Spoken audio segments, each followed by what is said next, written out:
কিছু কিছু মানুষ আছেন গ্রামের কৃষকদেরকে অবহেলা অপমান করেন, কারণ তাদেরকে আপনারা একটু গুরুত্ব দেন না। দিবেন কেমনে এটার মর্ম তো আর আপনারা বুঝবেন না।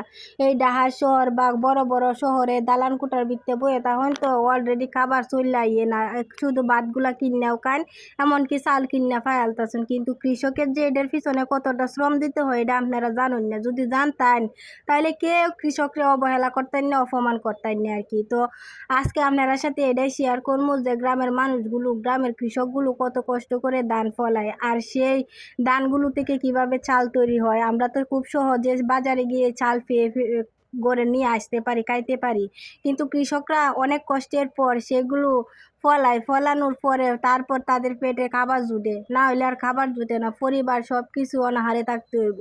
এই যে দেখেন এই ধানগুলো ফলানোর পরে এখন কত কষ্ট করে পায়ে হাইরে হাইরে মেশিন দিয়ে লইতেছে। এই মেশিন দিয়ে আপনারা গ্রামের বাসায় কে কী কোন অবশ্যই কমেন্টের মাধ্যমে জানাইবেন। আমরা এই মেশিনটাকে ফাড়া মেশিন কই। দেখেন কত কষ্ট করে ধান লইতে হয়।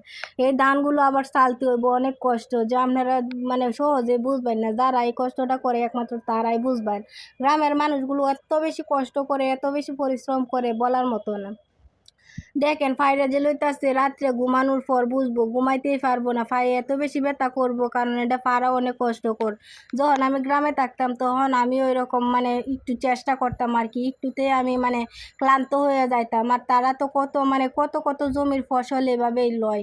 কি আর করব, একটা বড় মেশিন দিয়ে যদি ধান লইতে যায় তাহলে তাদেরকে অনেকগুলা ধান দিয়ে দিতে হয়। এটা দিয়ে মনে হয় 50 টাকা কাটা, মানে এক কাটা জমি যদি লয় 50 টাকা, এটা কোনো কিছু না। আর যদি এমনি মেশিন দিয়ে লয় অনেকগুলো ধান দিতে হয়।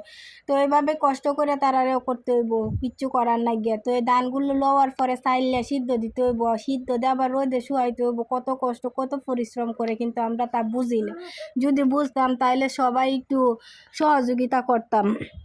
তো এখন ধানগুলো লওয়ার পরে সিদ্ধ করে দেখেন রুদ্রে দিছে, আর রুদ্রে দেওয়ার পরে তো বুঝতেই পারুন যে সময় বৃষ্টির আয়ামাইয়ে এই সময় তো 101বার ধান রোদে দেওয়ান লাগে, 101বার তুলন লাগে, কিচ্ছু করার নাই। এগুলো দিয়ে আবার একটু পর পর রোদে শুয়ানোর লাগে, মানে ফাওয়ে লাইরে দেওয়ান লাগে, বুঝছেন। না হলে ধানটা শুয়াইতো না, এক পাশে শুয়াইবো আর এক পাশে শুয়াইতো না। গ্রামের মানুষদের কেউ কেউ অবহেলা করবেন না, তাদের রূপ নিয়েও কেউ কিছু বলবেন না যে রোদে মানে রোদে গ্রামে ভিজে, আবার এই গামডা রোদের মধ্যে শুহায়, কিচ্ছু করার নাই গিয়া। কারণ পেটে খাবার দেওয়ার লাগে আমাদের অনেক পরিশ্রম করতে হয়, অনেক কষ্ট করতে হয়। যে দেখেন যেখানে দান্ডি লাগতেছে ক্ষেতের মধ্যে একটা কলা করছে, এটারে সাজছে, কুদালতে সাজছে, তারপর মনে করেন যে এটা আবার পানি দিয়ে গোবর দিয়ে লিপছে, লিপার পরে এটা শুহাইছে, তারপরে দান্ডি দিছে, সহজে কিন্তু দিতেছে না।